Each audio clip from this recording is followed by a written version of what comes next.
Welcome to another video of Option Empire. आज के इस वीडियो के अंदर हम लोग एक बहुत ही ज़्यादा इंटरेस्टिंग टॉपिक के बारे में बात करने वाले हैं जिसका नाम है रिपो रेट।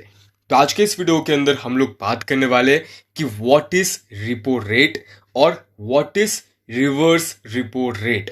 साथ ही साथ हम लोग यहाँ पे ये चीज़ भी जानने वाले कि यहाँ पे रिपो रेट के चेंज होने पे हमारे इंडियन इकोनॉमी के अंदर क्या क्या चेंजेस आता है, क्या क्या इफेक्ट आता है। तो सब चीज़ हम लोग यहाँ पे एकदम डिटेल में जानने वाले हैं।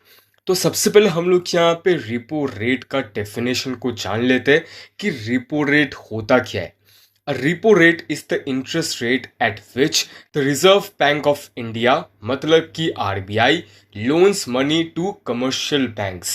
तो रिपो रेट का यहाँ पे फुल फॉर्म है रीपर्चेस एग्रीमेंट और रीपर्चेसिंग ऑप्शंस। अभी यहाँ पे इस चीज का मतलब क्या है, तो देखो यहाँ पे रिपो रेट का सिंपल सा यही मतलब है कि जिस इंटरेस्ट रेट से आरबीआई कमर्शियल बैंक्स को लोन प्रोवाइड करता है तो उसी को यहाँ पे कहा जाता है रिपो रेट।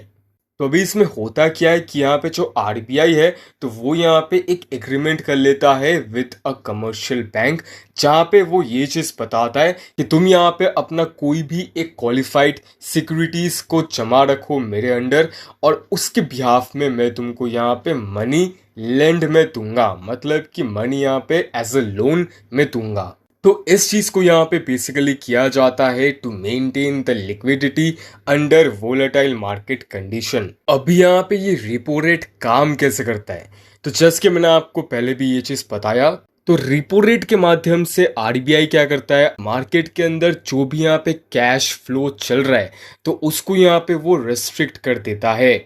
और ये चीज किया जाता है इन्फ्लेशन को कम करने के लिए। एक चीज आप लोग यहाँ पे थोड़ा सा समझ के देखो, मान के चलो अगर यहाँ पे आज रेपो रेट आरबीआई ने इंक्रीज कर दिया तो ऑब्वियस सी बात है कि यहाँ पे जो बैंक्स है उनको यहाँ पे हाई इंटरेस्ट रेट देना पड़ेगा मनी बोरो करने के लिए, जिस वजह से क्या होगा कि यहाँ पे जो बोरोइंग कैपेसिटी है बैंक्स का तो वो यहाँ पे कम हो जाएगा और उसके चलते पूरा जो मार्केट में मनी का सर्कुलेशन होता है तो वो भी यहाँ पे धीरे धीरे करके कम हो जाएगा, जिससे कि यहाँ पे जो इन्फ्लेशन हुआ था तो उसको भी हम लोग कंट्रोल में ला सकते हैं। अब यहाँ पे जो इंडिया का करंट रिपो रेट है तो वो है 6.50% और इस चीज को यहाँ पे अपडेट किया गया था ऑन 8 अगस्त 2024। तो यहाँ पे स्क्रीन में आप लोग देख सकते हो, यहाँ पे कुछ रिपो रेट्स मैंने दे दिया है। आप लोग यहाँ पे इस फ्लो चार्ट से ये चीज देख सकते हो कि इतने साल भर में किस तरीके से रिपो रेट को यहाँ पे चेंज किया गया है बाय आरबीआई।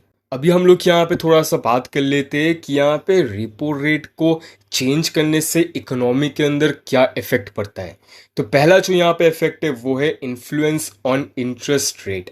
अब देखो अगर यहाँ पे रिपो रेट बढ़ेगा तो ऑब्वियस सी बात है कि यहाँ पे इंटरेस्ट रेट भी यहाँ पे बढ़ेगा, जिसका मतलब यह है कि यहाँ पे जो भी लोग कार लोन लेते हैं, होम लोन लेते हैं, पर्सनल लोन लेते हैं तो उनको भी यहाँ पे ज़्यादा इंटरेस्ट रेट देना पड़ेगा मनी बोरो करने के लिए बैंक से, जिससे ऑब्वियसली यहाँ पे जो बोरोइंग कैपेसिटी है वो यहाँ पे कम हो जाएगा।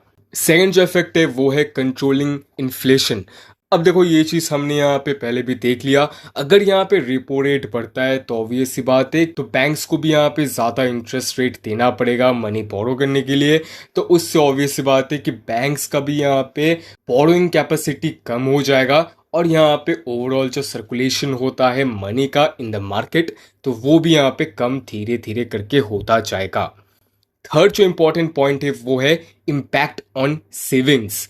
अब देखो अगर यहाँ पे रिपो रेट के अंदर कुछ भी चेंजेस आता है तो वो यहाँ पे सेविंग्स के अंदर भी बहुत ही ज़्यादा इफेक्ट करता है। अगर यहाँ पे रिपो रेट इंक्रीज हुआ तो यहाँ पे हम लोगों को जो इंटरेस्ट रेट मिलता है ऑन सेविंग्स अकाउंट तो वो हम लोगों को ज़्यादा मिलेगा, और अगर यहाँ पे रिपो रेट कम होता है, रिड्यूस होता है तो हम लोग को जो यहाँ पे इंटरेस्ट रेट मिलता है ऑन सेविंग्स अकाउंट तो वो यहाँ पे कम मिलेगा। फोर्थ पॉइंट है एक्सचेंज रेट्स।